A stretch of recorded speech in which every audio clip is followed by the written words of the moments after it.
Bienvenidos y bienvenidas a Tengamos Sexo y Salud conmigo, con la doctora Paola Rosales. La diabetes mellitus es una de las principales causas de muerte en nuestro país. Y nuestro país, estamos en frontera, Estados Unidos y México. Sin embargo, es una enfermedad prevenible. Definitivamente existen miles de factores que pueden influir en el desarrollo de una diabetes. Sin embargo, una diabetes no va a aparecer de un día para otro. Para que realmente aparezca una diabetes mellitus tipo 2, se requiere de una elevación constante de glucosa durante un tiempo muy prolongado. Hay estudios que dicen que hasta 10 años se mantuvo esta glicemia elevada para que te diera una diabetes mellitus. Lo que lleva esta hiperglicemia a que el páncreas no secrete de manera adecuada la insulina y que además la insulina no funcione adecuadamente dentro del cuerpo. O sea, esta famosa prediabetes es realmente una resistencia a la insulina porque ya el cuerpo se vuelve resistente a la insulina, ya no funciona adecuadamente. Entonces, este estado de hiperglicemia constante nos desencadena una serie de eventos proinflamatorios, crónico-degenerativos. Afecta el sistema cardiovascular, afecta tus riñones, es causante de dolores articulares, es causante de demencias, de desbalances hormonales, de un infinito de enfermedades. Y repito, es prevenible, lo cual me lleva a invitar y a tener aquí a una colega, una nutrióloga funcional y holística por la Asociación Nacional de Profesionales de Nutrición en Estados Unidos. Ella también es coach de nutrición, experta en salud intestinal, nutrición para la piel y control de glucosa. Dulce Dagda. Ay, muchas gracias, Pau. Me encantó tu intro. La verdad es que así es como tenemos que aprender y empezar cualquier conversación, con estadísticas, con números, con qué es lo que está causando la glucosa elevada a lo largo del tiempo. Entonces me encantó tu introducción, qué bueno que lo hiciste así. No, gracias, y la verdad gracias por estar aquí. A mí, dentro de mi práctica clínica, resistencias a la insulina lo veo diario, en el día a día. Y la verdad de las cosas es que para mí es súper importante un apoyo nutricional, súper importante. Y justo por eso te quise invitar, porque creo que es bien importante que la gente alcance a ver absolutamente todas las herramientas que tienen a su alcance, ¿no? Y también que alcancen a ver que hay de nutriólogos a nutriólogos. Bueno, para eso estamos aquí. Sí, ¿no? por eso, para educar. Y por eso es que hice el énfasis en que eres nutrióloga holística y funcional. Es bien importante eso. ¿Qué es lo que te diferencia como nutrióloga funcional a diferencia de alguien que no estudió este máster de funcional? Claro, hay gente que confunde un poco, por ejemplo, cuando dices, bueno, yo soy nutrióloga holística o funcional, entonces tomaste un curso, ¿no? Ajá, fue un curso sí. realmente. Y no, o sea, quienes estudiamos nutrición normal, ¿no? Con la Sí, universidad la carrera, o ajá. nivel maestría. En mi caso fue un poco diferente porque yo estudié primero la carrera de ingeniería en alimentos, un año, y luego me salí y empecé a estudiar otra cosa.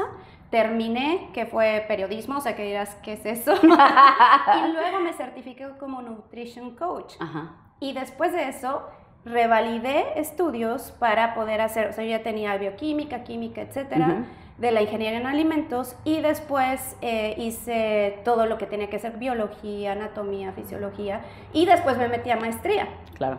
Y después de eso, ya que terminé y me gradué, ya hice la certificación como holística y funcional. Es diferente, sí. Y es un pathway un poquito más amplio. Y en ¿no? pocas palabras, ¿qué me pudieras decir de la nutrición funcional? Exactamente, ¿qué es? Entonces la gente lo confunde a lo que voy, que tú nada más dices, bueno, pues es holístico, entonces nos vamos a basar en puras hierbas y plantas medicinales y los astros y el sol y Dios, ¿no?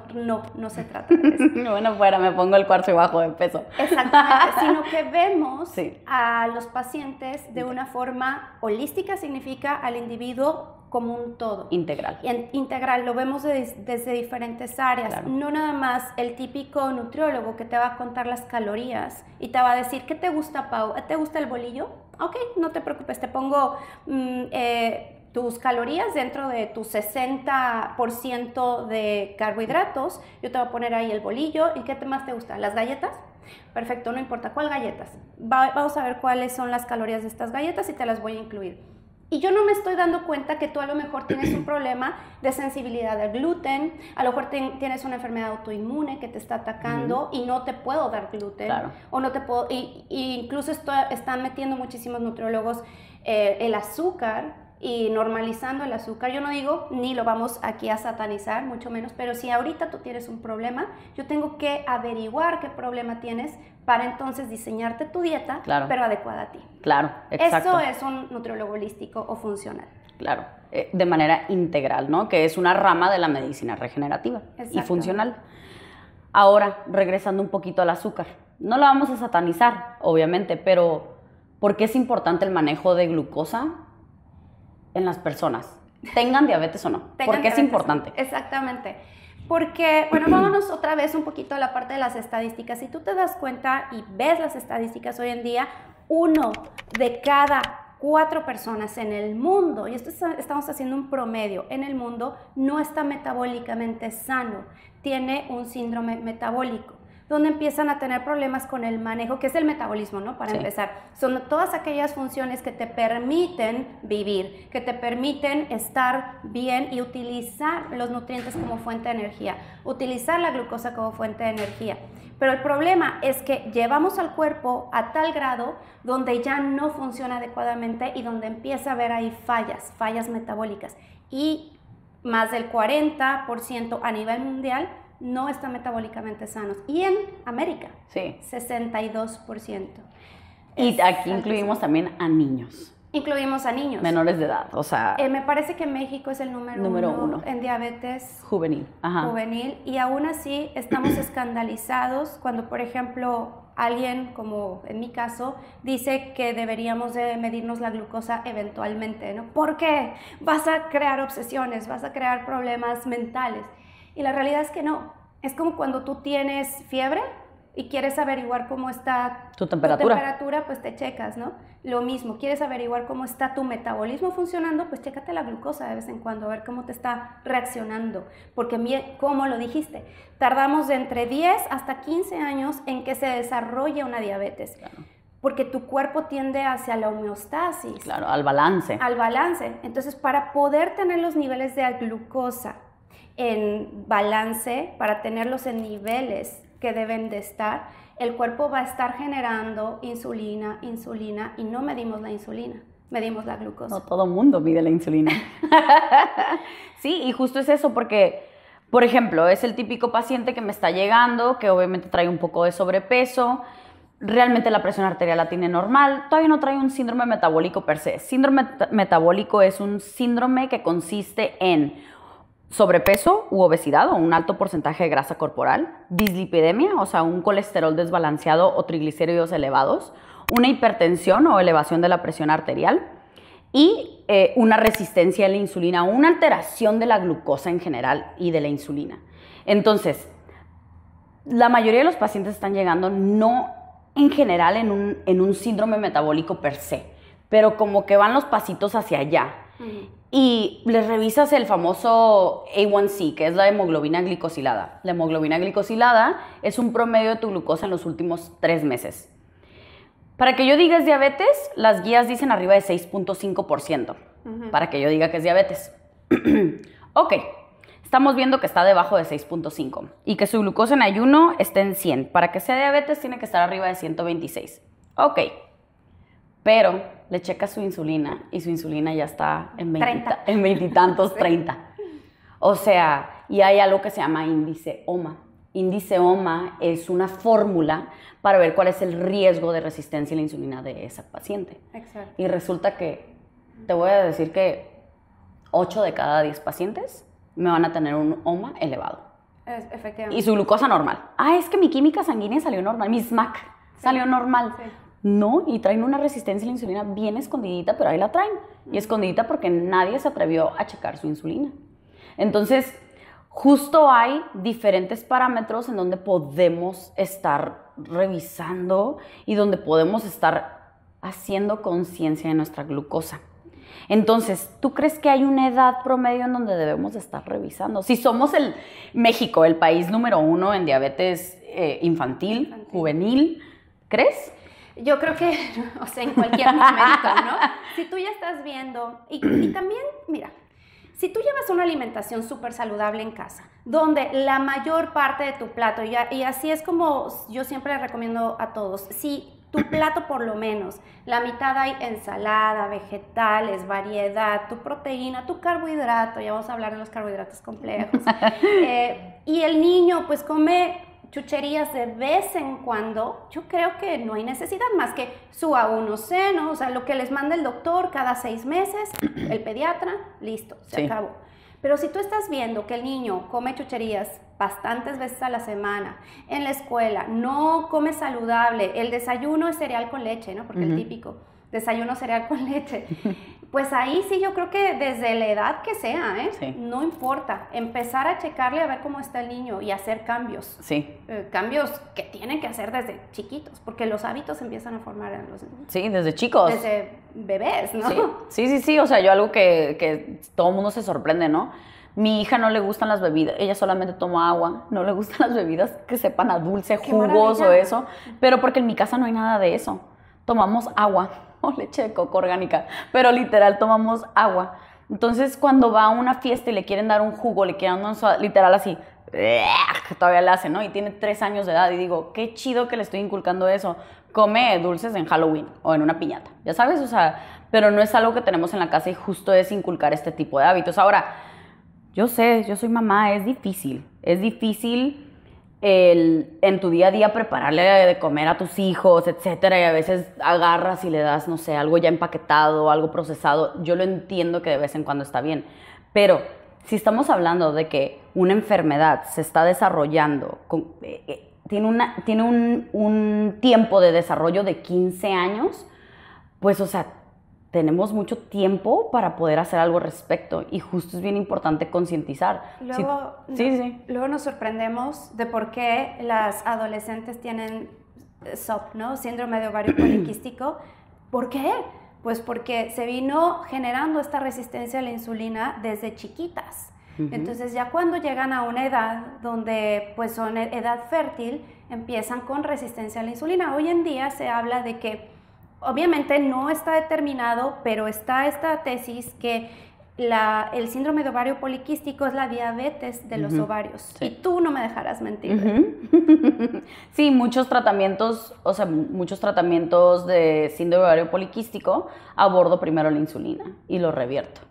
Entonces, o sea, claro, se los dije en un principio, o sea, esta resistencia a la insulina o esta alteración o esta hiperglicemia con una alteración de la insulina, nos va a llevar a alteraciones hormonales, a alteraciones dermatológicas, nefrológicas, o sea, de todas partes del cuerpo.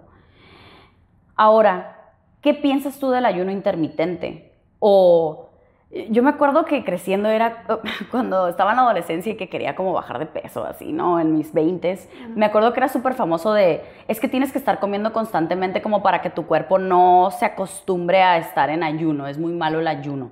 Porque luego, así literal me lo decían, ¿no? Porque luego duras tanto tiempo en ayuno que cuando comes el cuerpo va a querer absorber todo. Guarda todo. Guarda todo. Para que tu metabolismo se acelere, sí, ¿no? Exacto. Bueno, vamos a empezar. ¿Qué es lo que sucede en nuestro cuerpo cuando consumimos alimentos, principalmente los carbohidratos, ¿no? Que son los macronutrientes. Si ustedes se acuerdan, hay 3 macronutrientes: las proteínas, las grasas y los carbohidratos. Los carbohidratos son la principal fuente de energía y la más fácil de obtener del cuerpo, lo cual está bien. Pero esto es lo que sucede. Nosotros consumimos los carbohidratos. ¿Qué te gusta? Un pan dulce, ¿no? En la mañana. Ahí te comes tu pan de muerto dulce. Y entra al torrente sanguíneo, primero entra a nuestro intestino, en un tracto gastrointestinal, se descompone en el intestino y sale en forma de glucosa porque el cuerpo lo tiene que descomponer en su mínima expresión, que es la glucosa. Lo saca al torrente sanguíneo y tiene que entrar a las células para que nos genere energía, para que nos dé energía. Pero en el inter, para que pueda entrar esa glucosa a la célula, tiene que tocar la puerta, de alguna manera, por decirlo así. Y entonces tiene que haber alguien que abra esa puertita, esa compuertita. Y esa señora que trae la llave se llama insulina. son los receptores a la insulina. Entonces llega a la célula la insulina y permite que entre la glucosa y adentro hace algo que se llama ciclo de Krebs. Y entonces nos regala, nos genera energía. Ahora, va a ser muy diferente la energía que vas a generar tú a la energía que voy a generar yo. Tú vas a necesitar a lo mejor menos o más que yo, no sabemos. Depende mucho de tu actividad física, de la cantidad de músculo que tengas, de tu edad, de lo que hagas durante el día, que tanto te muevas, si mueves las manos, etcétera, ¿no? Todo eso requiere cierta cantidad de energía en el día. Pero si tú estás generando tú le estás dando energía, pues el cuerpo va a estar generando también insulina. Ahora, si nosotros durante todo el día estamos haciendo ese pico de glucosa, pues va a generar insulina para bajar esa glucosa y darnos la energía. No es lo mismo que lo hagamos 3 veces a lo largo del día o 2 veces, hacerlo 5 veces. ¿Por qué? Porque esas elevaciones constantes, prolongadas en el tiempo, es lo que crea la recurrencia. ¿Y la recurrencia qué crea? Una resistencia.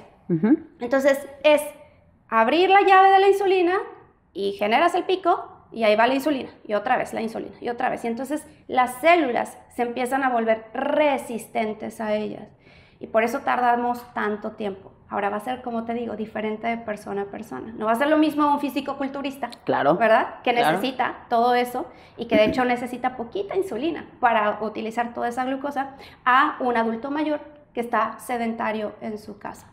Regresando a la pregunta del ayuno intermitente. Toda esta explicación es para lo del ayuno intermitente. Anteriormente nos decían que teníamos que estar comiendo a cada ratito para tener el metabolismo acelerado. Pero eso lo que creaba era generar estos picos de glucosa y estos picos de insulina, porque además te decían come palomitas, no solitas, y una manzana así sola, sin nada. Sí. Tú cuando comes los carbohidratos solitos, estás generando más picos y pues necesitas generar también más insulina. Por eso vino toda esta tendencia del ayuno intermitente para comer menos frecuentemente y de esa manera mitigar y balancear los niveles de glucosa y que no se genere tanta insulina, que no se segregue tanta insulina. Ahora, el problema de esta sociedad que veo, que sí se ha demostrado que el ayuno intermitente puede ayudar a sensibilizarte nuevamente a la insulina, a volverte más flexible metabólicamente, que puedas utilizar, por ejemplo, las reservas de grasa como fuente de energía. Porque cuando estamos come a cada ratito, no le permitimos al cuerpo que utilice sus propias reservas de grasa. Porque está también tanto la insulina, tú sabes todo de hormonas, pero está la insulina y está su contraparte, que es el glucagón. Y el glucagón es el que nos va a permitir utilizar la grasa como fuente de energía y también las reservas de glucosa como fuente de energía. Tenemos reservas en nuestro músculo, en nuestro hígado. Y si no dejamos que... No voy a decir la palabra descanse, porque nunca descansa el páncreas, ¿no? Ahí está. Pero si no permitimos que la insulina se quede como sentadita quieta, el glucagón nunca va a sacar esas reservas. Y por eso, como no lo tenemos de alguna manera entrenado, nos está pidiendo glucosa, porque estamos acostumbrándolo a esto, a estar comiendo cada ratito. Comiendo cada ratito. Entonces vienen esta tendencia o estas propuestas del ayuno intermitente y sí, o sea, se comprobó que ayuda a mejorar la sensibilidad a la insulina, ayuda a poder ayudar a revertir la diabetes, resistencia a la insulina, etcétera. A disminuir grasa corporal. Exactamente, pero aquí hay varias cosas, ¿no? Vivimos en una sociedad donde creemos que si poco es bueno, mucho es mejor. Y entonces empezamos a excedernos con el ayuno intermitente y empiezan, no, pues yo ya llevo 18, yo llevo 20, 24, yo llevo 36.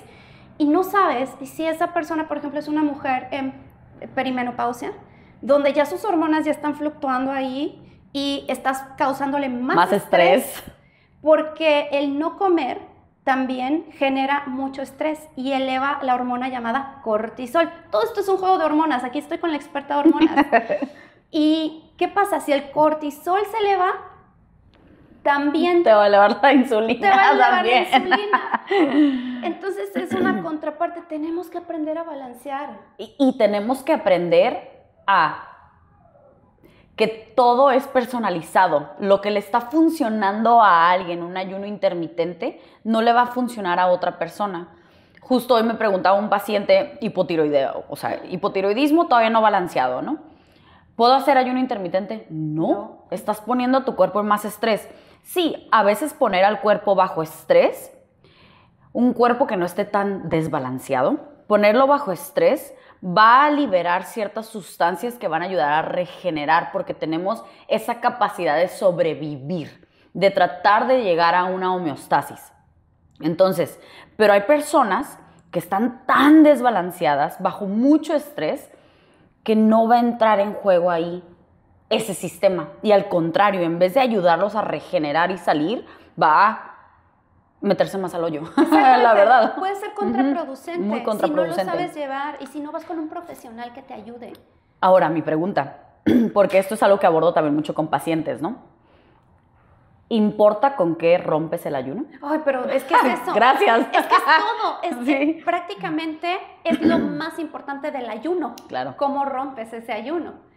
Si tú, y esto me lo decía igual un paciente, no, mira, llevo tantos años ayunando y me ha ido súper bien porque a mí no me gusta restringirme de absolutamente nada. Hace una comida y estaba con sobrepeso. Ajá. Solo hacía una comida al día. Pero en esa comida, pon tú que él necesitaba, aunque yo no creo al 100% de que solamente somos calorías que entran versus calorías que salen, hay más cosas en juego, pero las calorías sí son importantes considerarlas como una guía. Claro. Entonces él, digamos, en un promedio debió haber necesitado 2,300 calorías al día. ¿Cuánto le metí? Y él estaba metiéndole en una sola comida 3,500, según lo que yo conté. Además... ¿Ya dividido en macros? Sí. Estaba exagerando en carbohidratos, no. Empezaba su día con una Coca-Cola. No. Sí, eso es lo que le encantaba, romper su ayuno con una Coca-Cola y una torta. Y claro, porque no un postrezote y así se iba, ¿no? O sea, es el balance, es encontrar un balance, ¿no? Porque también tenemos, te ha pasado, tienes ese paciente que justo se va al más es mejor. Entonces, me porto bien mal, pero hago unos ayunos bien fregones como para contrarrestar.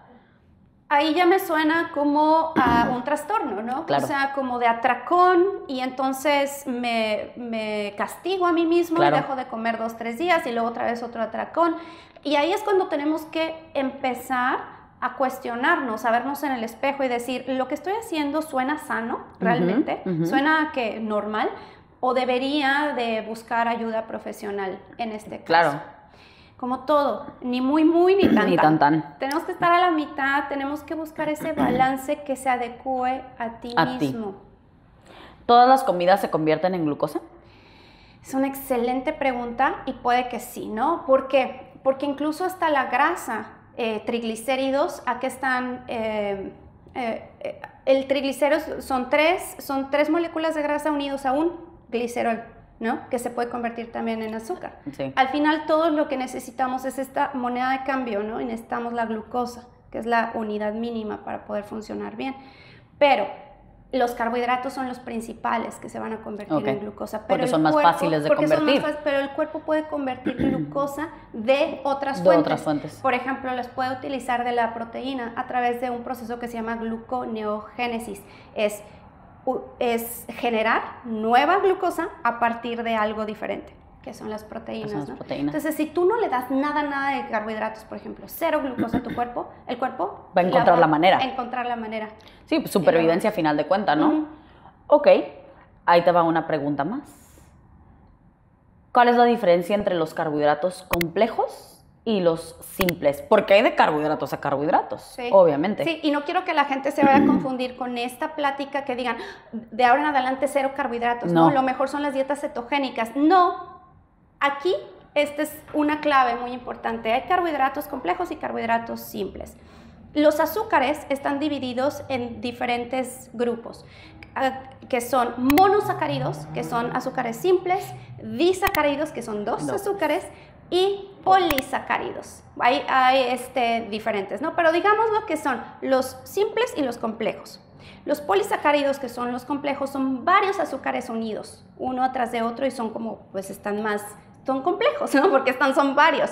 Y los simples son una sola unidad, una sola molécula de azúcar, que puede ser glucosa, fructosa, en el caso, por ejemplo, de la leche, que es un disacárido, que es galactosa y lactosa, etc.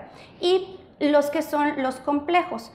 Todos los simples nos vamos con azúcar de mesa, sacarosa, nos vamos con miel de agave, que es fructosa pura, nos vamos con, por ejemplo, la fruta, contiene fructosa, nos vamos con lo más refinado que existe, que tiene azúcares añadidos. Y los carbohidratos complejos son todos aquellos que son en su forma más integral, por ejemplo, avena, pues si hablamos de pan, sí, pero tiene que ser un pan pues más artesanal, menos refinado, menos procesado. Si hablamos de para mí mis favoritos y que son los más complejos son las leguminosas. ¿Por qué? Porque tienen algo de proteína también y tienen muchos uniones, o sea, son muchos azúcares. Y muy nutritivos. Y son nutritivos, claro, tienen minerales, vitaminas, algo de proteína, pero principalmente son carbohidratos y son complejos. Y entonces son todos los cereales integrales. Cuando hablo de cereales, no son cereales de caja, sino cereales integrales en su forma integral, como la avena, el sorgo, el maíz, el trigo, el camut, ¿cómo se llama de las alegrías? ¿Cómo se llaman? Amaranto. Es que me acordé ahorita que venden estas, pero ahí ya les ponen miel. No, amaranto en su forma integral. Entonces son cereales integrales, leguminosas y todos los starches o almidones. Almidones como papa, camote, yuca, ¿qué otros que te gustan? Jícama. Estos son una buena opción y son los carbohidratos complejos. Entonces siempre váyanse hacia la parte carbohidrato complejo, menos que el carbohidrato simple. Y una aclaración, ya que dije que la fruta tiene un azúcar simple, pero tiene fibra. Entonces lo dejamos como del lado más complejo. Y esa era mi siguiente pregunta, porque existe esta idea de que un carbohidrato complejo es complejo porque la digestión de va a requerir mayor energía, por lo tanto en realidad no es tanta glucosa la que se va a almacenar, o sea, vamos a utilizarlo. Esa es como una idea muy general que existe. Obviamente es mucho más complejo, pero ¿qué tan cierto o no es esto? Lo interesante es que como es un carbohidrato complejo, contiene mucha más fibra también, y la fibra lo que hace es como si fuera o sea, no permite que se absorba tan rápido la glucosa. Exacto. O sea, es como cuando caes y algo te ayuda. Ahí, que sostiene un protector. Como quien dice. Es un protector, exactamente, la fibra. Entonces, por ejemplo, aquí un tip, y ahorita vamos con la parte de los trucos. Siempre que vayas a comer algo que no sea complejo, cómete algo de fibra antes. Siempre, unos vegetales. Que por cierto, los vegetales también son carbohidratos, pero son carbohidratos muy complejos.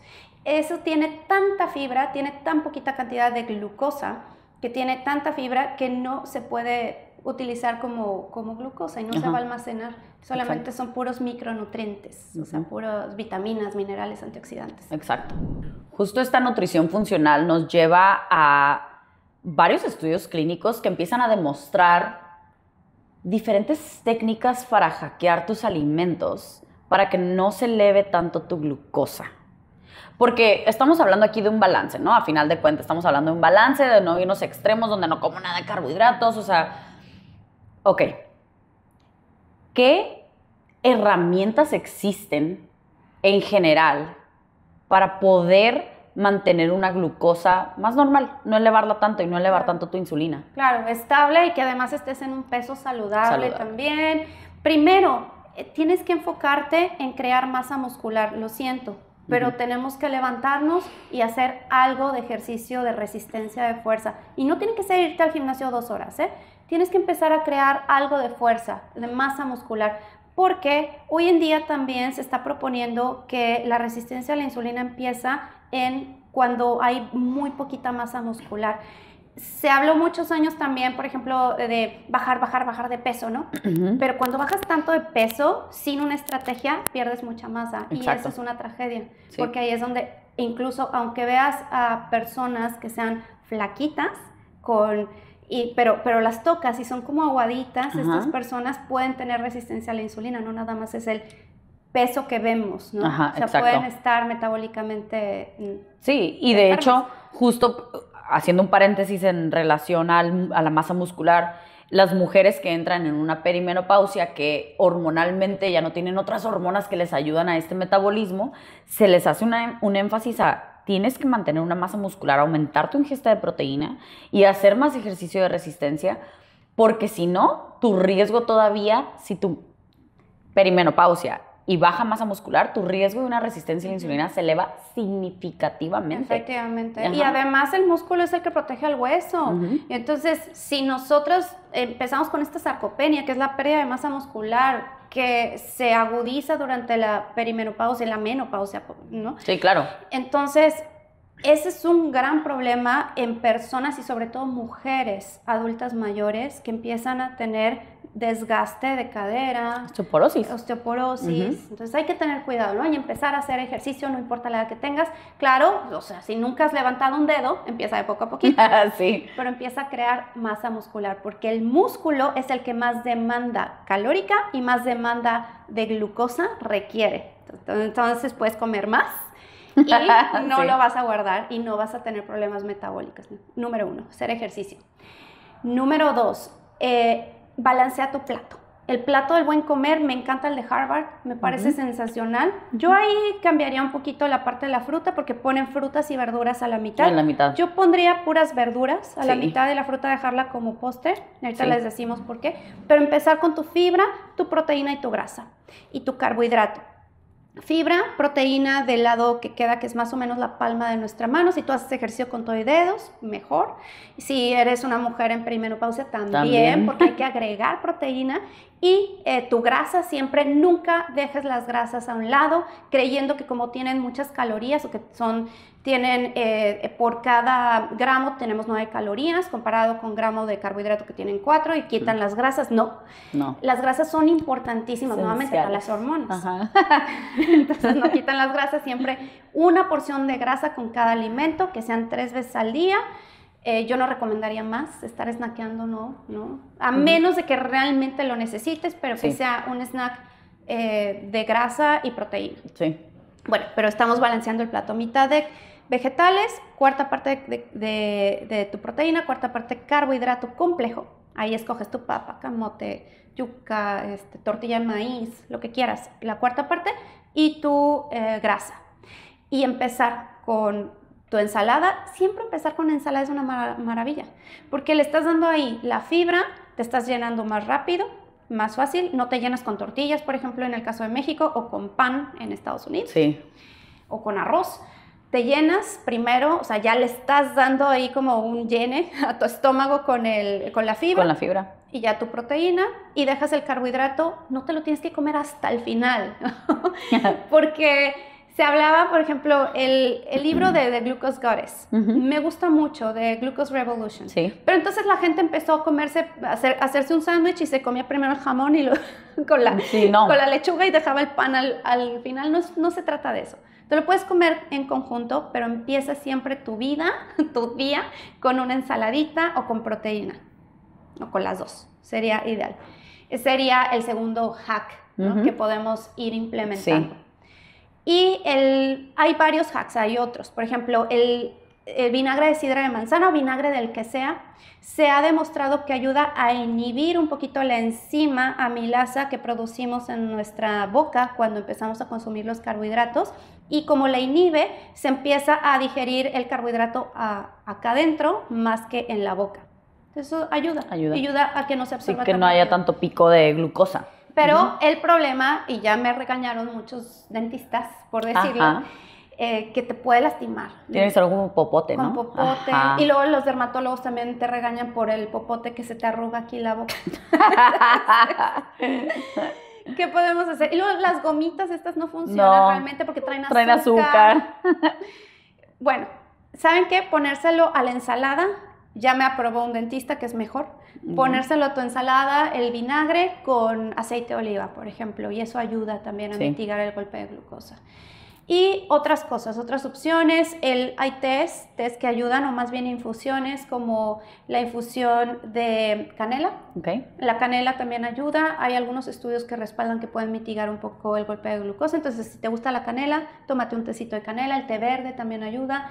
La hierba mate. Sí, y tener mucho cuidado también. Sí. Si tienes té de canela, si tienes alguna coagulopatía o algún problema, tengan mucho cuidado. No es para todo mundo. Estos son solamente hacks que puedes hacer en tu día a día, pero repetimos, todo es personalizado, individualizado. Y hay otro que hablan de vestir tus carbohidratos. Sí, eso es muy padre y me gusta mucho porque si tú comes, y yo lo he visto, lo he notado en mí misma porque yo traigo constantemente un monitor continuo de glucosa y no porque tenga diabetes y no porque quiera causar trastornos alimenticios, obsesiones, de verdad que no. Lo traigo porque yo hago colaboración con estas marcas que tienen los monitores continuos de glucosa para ayudarles también a ser un usuario y que tengan más datos. Y como nutrióloga a mí me sirve mucho, porque entonces yo veo en mí misma las respuestas de glucosa y algo que he notado muchísimo es eso, cuando como carbohidratos así, sencillamente, una banana que me la como nada más, así con el estómago vacío, ¡pum!, se eleva. Tiene una elevación tremenda y cualquiera puede tener esas elevaciones, no tienes que tener diabetes. Todos tenemos a lo largo del día esas elevaciones dependiendo de lo que comamos. Entonces, si comemos carbohidratos encueraditos, como un plátano, banana, generalmente se te eleva mucho. Una elevación no debería de ser arriba de 30, 40 puntos. Eso sería lo ideal, que no pasara de 140, 150 miligramos por decilitro. Y cuando tenemos los carbohidratos así solitos, se puede elevar a 160, 180 y baja porque tu páncreas pues sí trabaja bien. Tenemos 2 horas aproximadamente en que baje. Baja. Entonces, a mí me baja de volada. Sí, claro. Pero me doy cuenta. Y aparte está súper interesante, perdón que te interrumpa, pero está súper interesante porque luego empiezas a ver también, tengo parejas que las dos personas de la pareja, o sea, lo tienen, ¿no? Y comen lo mismo y cada uno le va diferente. Claro. Porque genéticamente vamos a lo mismo, o sea, somos seres completamente diferentes. Exacto. Entonces, justo eso es algo que hablaba ayer con mi pareja, mi marido le decía, oye, le digo, es que yo quería comprobarte con tus laboratorios porque empezó a subir de peso, muy leve, pero empezó a subir de peso. Le dije, yo quería comprobarte en los laboratorios para que pues le bajaras al pan. Y nunca se elevó su glucosa, nunca se elevó su insulina. ¿Por qué? Porque genética. Yo volteo a ver el pan o volteo a ver algo con dulce y automáticamente voy a subir de peso. Sí, así. O sea, genéticamente así estoy hecha. Mira, que mi esposo y yo exactamente igual. Sí. Y te digo, estas elevaciones que podemos prevenir simple y sencillamente dejando la fruta como postre. Claro. Y yo no estoy diciendo deja la fruta, deja el camote. No, cómetelo, pero sé estratégico. Exacto, o sea, no es esa persona que dice, ay, es que me desayuné un plátano y una avena. Y ya. Puro carbohidrato y azúcar. O me cené antes de dormir una fibra, y esto es bien importante. Creo que sí debe de ser también, dentro de nuestro hackeo de glucosa, debe de ser esencial. Leer la etiqueta de lo que estás comiendo, qué trae, qué ingredientes trae, cuánta fibra trae, cuánta azúcar trae. Es súper importante y educarte cómo leerlo. Porque, literal, pacientes de que yo me tomo mi fibra antes de dormir y la fibra traía como 20 gramos de azúcar. Fructosa pura, literal, sí lo he visto. Ajá. Todas las noches antes de dormir. Entonces le digo, pues obviamente traes una hiperglicemia. Claro, imagínate la glicemia cómo está elevada durante toda la noche, porque no te moviste. No te moviste. Toda la noche. Entonces dejen sus carbohidratos, sobre todo los que son más simples, más azucaraditos para el final. Si vas a comer, por ejemplo, unas fresas, las fresas son muy bajitas en azúcar. Esas sí las puedes comer con el estómago vacío y no pasa nada. Blueberries sí son un poquito más elevadas, pero cómete un puño de nueces antes, combínalas con algo de yogur griego que trae bastante proteína y es delicioso además. Ahora, un hack extra y a mí me encanta mandárselo a todos mis pacientes, pero como ley, esto es medicamento para ellos. Después de cada comida, no me importa, o sea, si llueve, truene o relampaguee, te sales a caminar.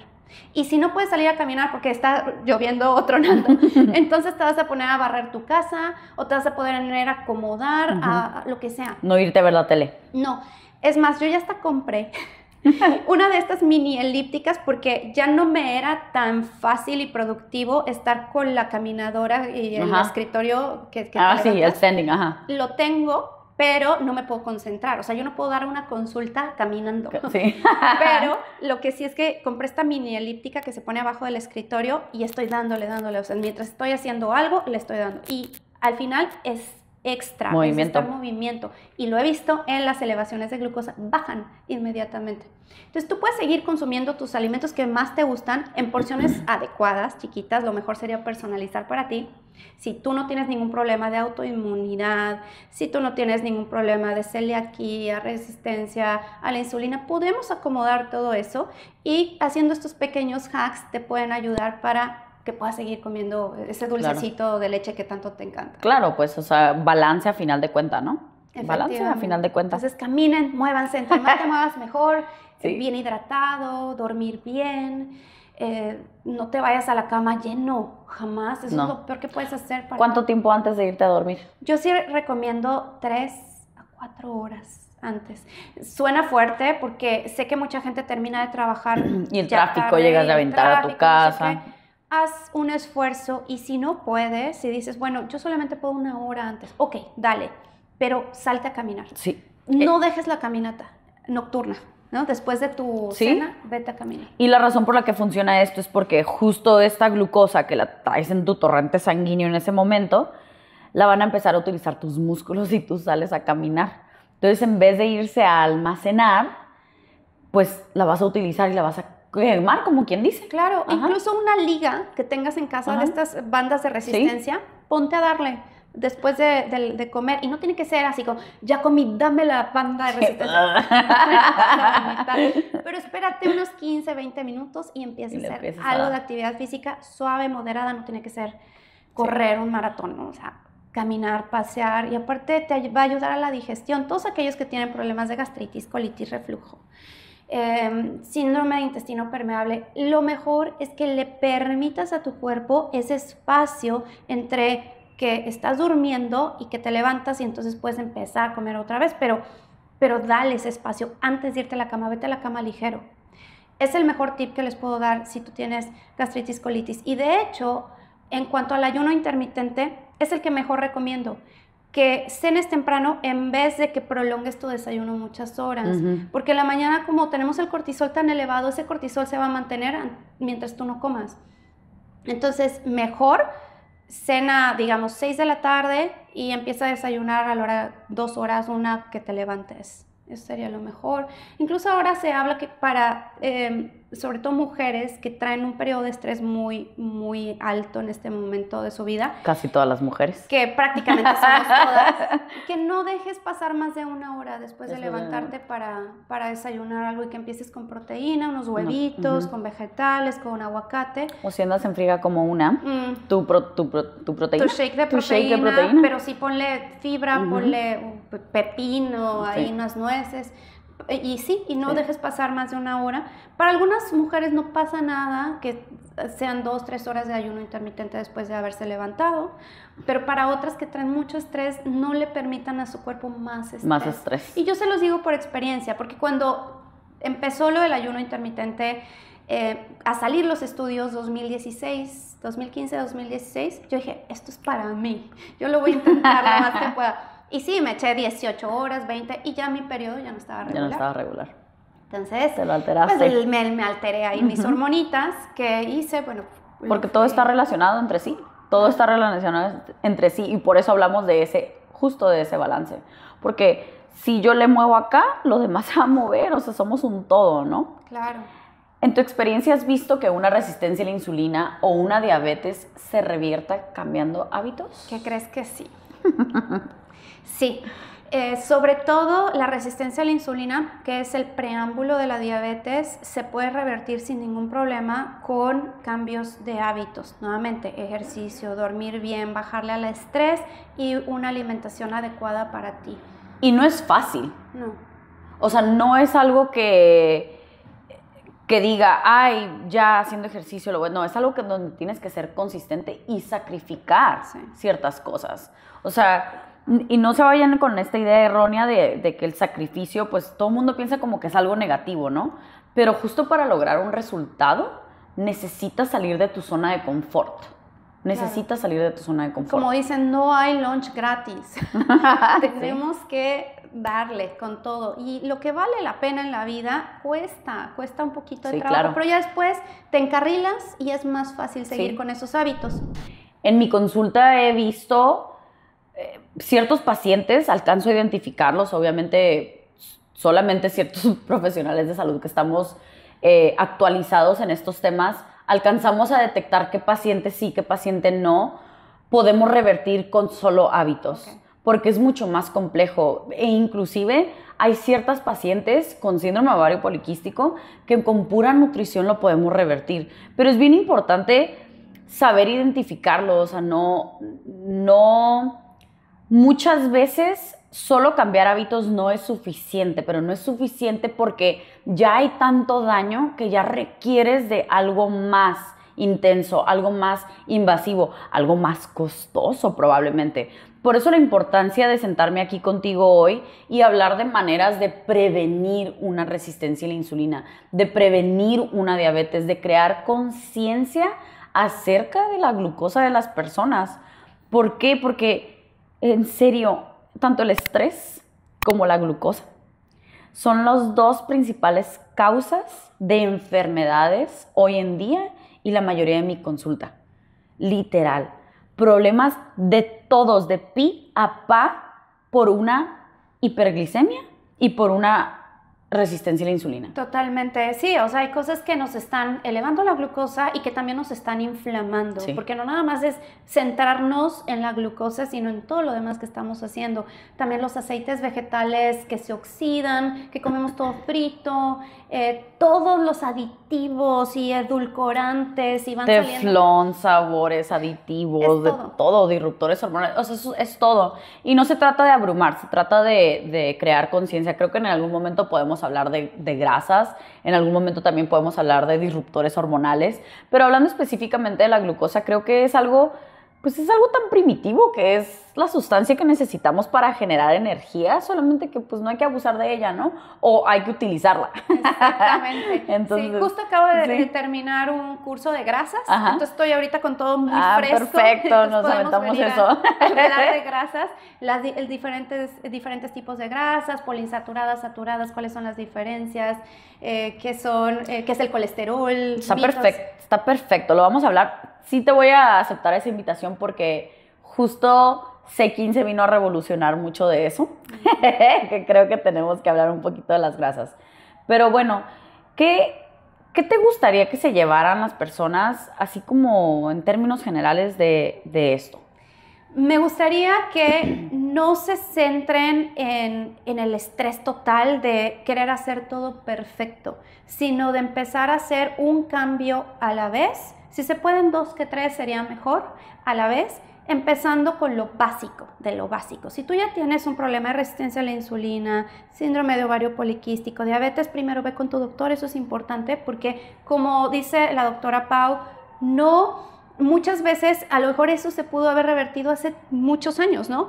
Tal vez con pura alimentación, con puros cambios de hábitos, se pudo haber hecho algo, pero ya no se puede. Ya necesitamos de la parte de la tecnología y del profesional que te pueda guiar, pero la parte de los hábitos no los puedes dejar. Ve con tu doctor y aparte ve haciendo estos cambios, enfocándote en lo básico, ejercicio, un balance adecuado en tu plato del buen comer, no comer a cada ratito, comer 3 veces al día es más que suficiente, a lo mejor un snack o un postre, bien, pero ya depende de cada quien. Si puedes igual ir con un nutriólogo, nutrióloga que te pueda orientar, que tenga un enfoque más holístico, más funcional. Más integral. Y también que le bajes al estrés, ¿no? O sea, vivimos en esta sociedad de estar a todo lo que da todo el día, de querer ser productivos, está bien, pero enfócate también de vez en cuando en que eres un ser humano, que quieres estar muchos años en este planeta y que si sigues con ese estrés con ese cortisol te va a comer. te va a comer. Y entonces no vas a tener el espacio que le puedes dedicar a esas cosas que realmente valen la pena, ¿no? Como tu familia, tus amigos, dedícale espacio y tiempo porque vale la pena. Porque además, las zonas azules en el mundo, donde la gente vive alrededor de los 100 años, que son 5, la gente ¿qué hace? Tiene comunidad, tiene amigos, tiene familia. Entonces tenemos que ir por un café también, no nada más trabajar. Sí, exacto, que ya la tenemos planeada. Ya la tenemos planeada. Muchas gracias, Dulce, por estar aquí con nosotros. Gracias a todos y a todas que nos escucharon en Tengamos Sexo y Salud conmigo, con la doctora Paola Rosales. Nos vemos en el siguiente episodio donde hablaré acerca de semaglutide, el famoso Ozempic. Muchas gracias. Sí, gracias por a ti. invitarme. Gracias.